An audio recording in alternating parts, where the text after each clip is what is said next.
Good day, everybody. Christopher Hart here with Transforming Lives Coaching and Consulting, coming to you with our next Lead Strong video series, where we focus on how to develop stronger leaders in any environment so that we can increase our influence and impact on ourselves, others, and the world. And so today's video's topic is about how to evaluate your organizational needs. Now, when we talk about evaluating your organizational needs, there's a couple of things that we want to keep in mind. First and foremost, we understand that as leaders, we must always be evaluating our organizational needs.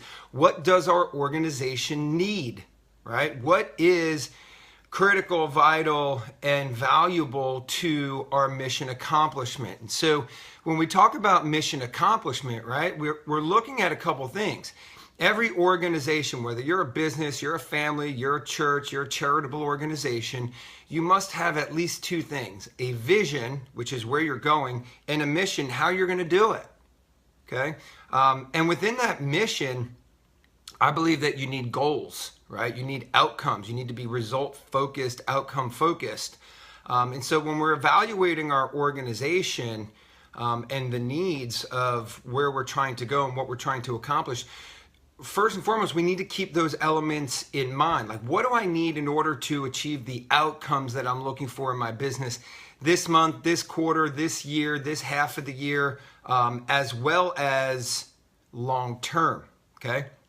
So organizational needs should always be evaluated in conjunction with your outcomes and results and goals, whatever you're calling them, as well as your mission, your established mission for your business, all pointing towards your vision of where you're trying to go ultimately and what you're trying to accomplish.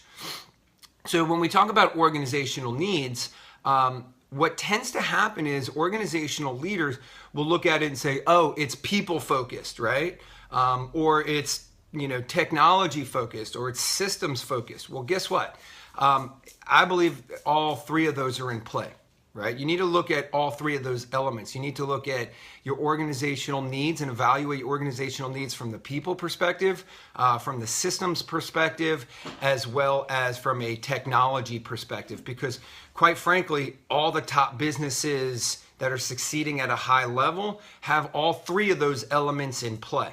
Okay, and all three of those elements, quite frankly, are leverage, right?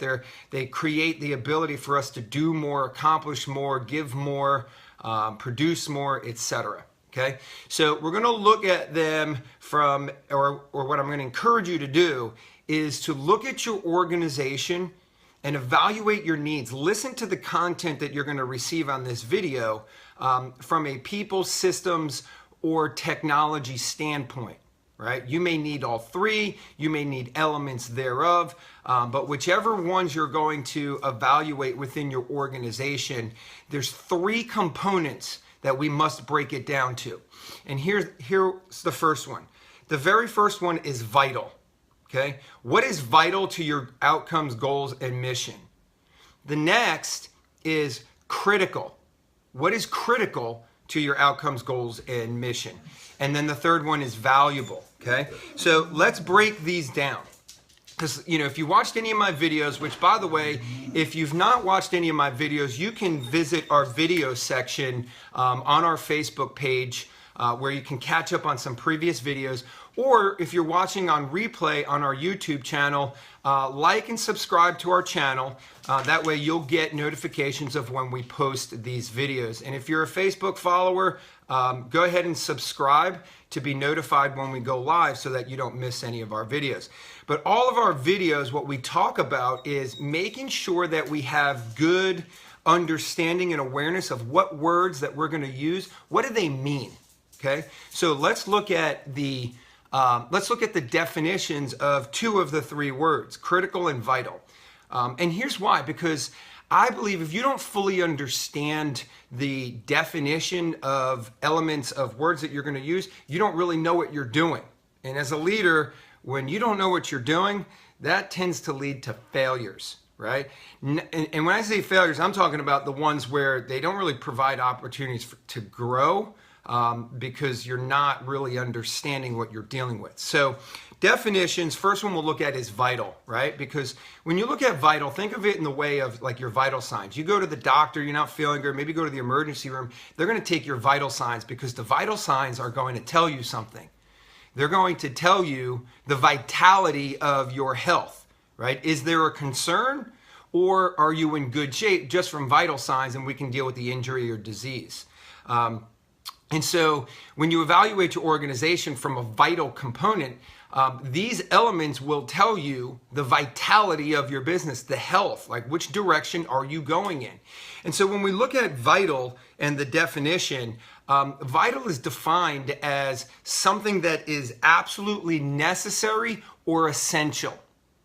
So when we look at vital needs of our organization, we have to look at it from a perspective of what is absolutely necessary or essential to our goals, outcomes, mission, and vision of our organization.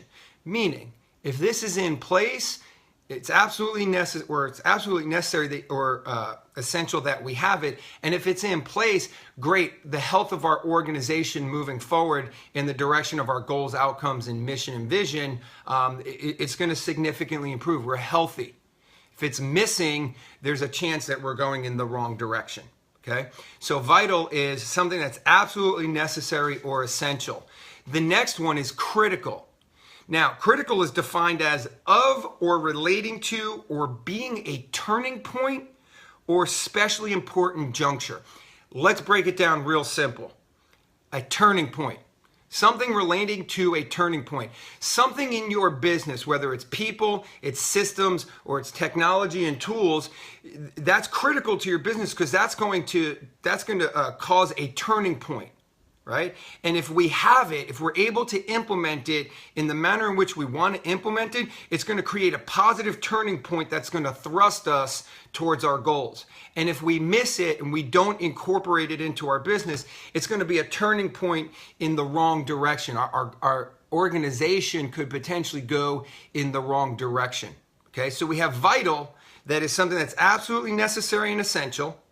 And then we have critical, which is something relating to or being a turning point in our organization.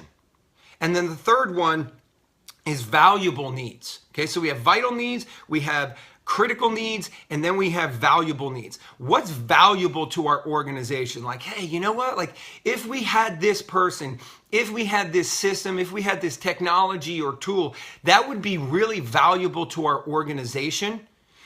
And oh, by the way, like if it didn't have it, like it's not going to make that big of a difference. It's not going to cause a turning point, and it's not going to determine the vitality of our organization or the health of our organization.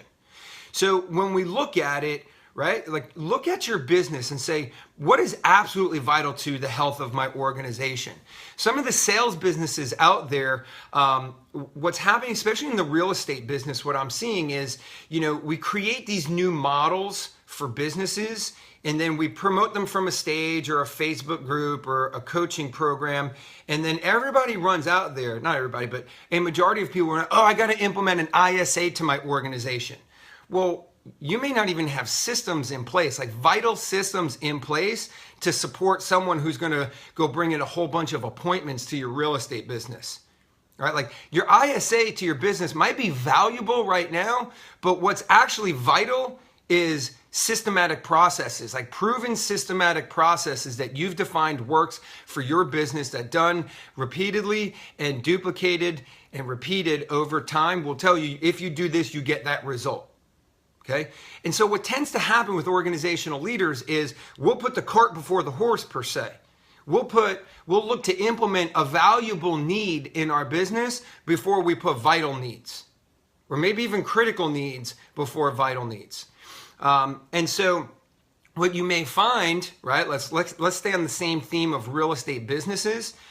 You may find that, you start out as a real estate agent and you progress, and what starts to become absolutely vital to your business, which is essential, absolutely essential, is that first administrative individual that can handle all the administrative tasks, take Take those tasks that are the non-dollar producing tasks off your plate so you can buy yourself some more time to focus on more dollar producing tasks so you can increase your business's production. Okay, so that's vital. And what tends to happen when you see with a lot of real estate agents is they want to increase their production. What do? They go and hire a buyer agent. Oh yeah, that's more production. Well, I don't want to do more production, so I'm going to go hire a buyer agent. And we don't have any admin staff in place to even handle the burden of the increase of this production. So what tends to happen is we put the cart before the horse. We think we're doing good and we're actually doing bad. It actually becomes a turning point for their business that actually slows their business down because their customer service suffers because they don't have someone that can focus 100% and specialize in handling all the administrative tasks that are critical to how that client and that business is serviced.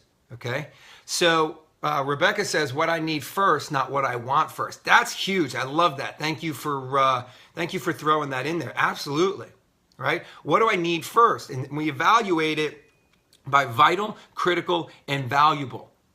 Now, if you look at your organization and you have your vital elements in place, and you're working on bringing on the elements of critical, then and only then can you go after the elements that are valuable.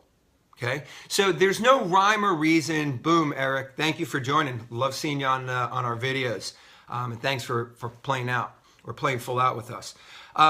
Here's the thing: there's no formulaic way of doing this. There's no like this plus this equals that. There are times in your organization that you're going to be presented with opportunities to bring valuable needs into your business. And you may not have the critical needs in place, but you can handle the burden of the added value. That's fine. There's nothing wrong with that. What I'm speaking to you as leaders is when you evaluate your organization, if you're looking to bring the valuable elements in and you're not focused wholeheartedly on meeting the vital organizational needs of your business and or the critical needs of your business, you're going to do more harm for your organization than you are good. And you may see it like, this is valuable, Chris. It's valuable after your vital needs are met. It's valuable after your vital and critical needs are satisfied, right?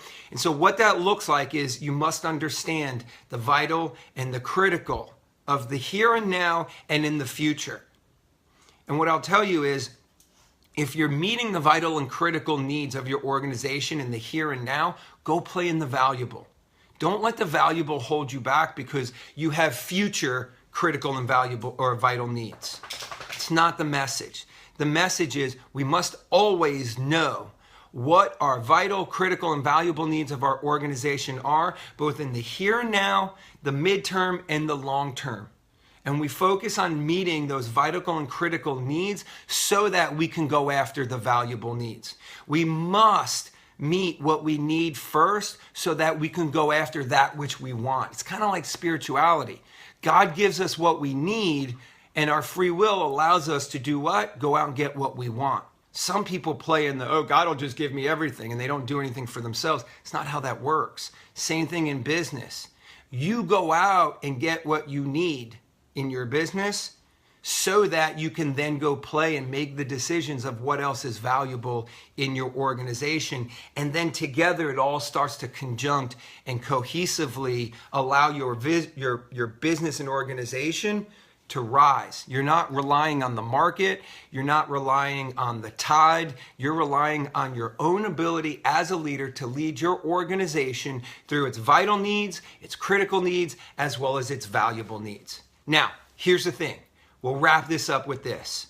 One of the things that I'm always encouraging my listeners to do is to hear this content from a parallel perspective, from life and business, personal and professional. What does that look like? Personal is how do I lead myself? How do I lead my family? How do I lead those that are in my sphere of influence within my life? Not just listening to this content from a business perspective. Right? If there's elements, there's goals, there's missions you have in your own personal life, what are the vital needs of that happening, right? If you're on a weight correction journey, what's absolutely vital? What must happen? What's vital to your ability to correct your weight? Amanda says, great info. Something I could listen to over and over to remind myself of what areas of my organizational needs to be priority versus any new shiny object that comes along. Amanda, thank you for that. I appreciate your comments.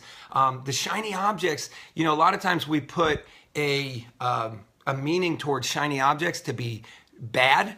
They're not bad. What happens is those shiny objects are valuable needs misplaced in our organization. Actually, I'll do it like this, right? We take the valuable needs and we put them before the vital and critical. Take care of those vital and critical, and I promise you those shiny objects are really valuable to your organization. So once again, it's prioritization, right? Like we talked about in yesterday's video, which I highly recommend. We'll have somebody post that link in the comments for those that listen on replay to check out that video. But remember this. Listen to this content, how it allows you to lead yourself, because without leading yourself as a leader, you cannot lead other people.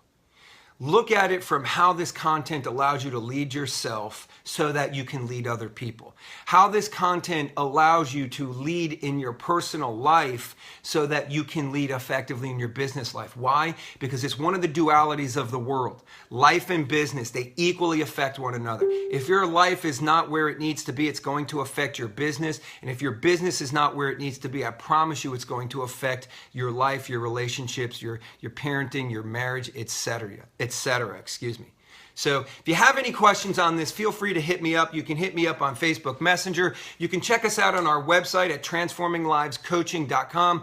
It's our new website. We just recently launched it. We're really excited. We'd love to hear your contents or your comments about not only this video in the comment section, but our website as well. Please do me a favor and go check it out. I'd love to hear your perspective of what we put together. And we're going to be constantly adding free, valuable content to that site so we can continue the journey together without having to try to sell you something. We're not here to sell you anything. We're here to change the world one mind at a time. Thank you for joining me today. Remember one thing. God loves you. So do I. Lead strong and have a powerful day. Thank you for joining me, and let's hear your comments and ahas in the comment section below. Take care. Thank you, Amanda, for joining. Take care.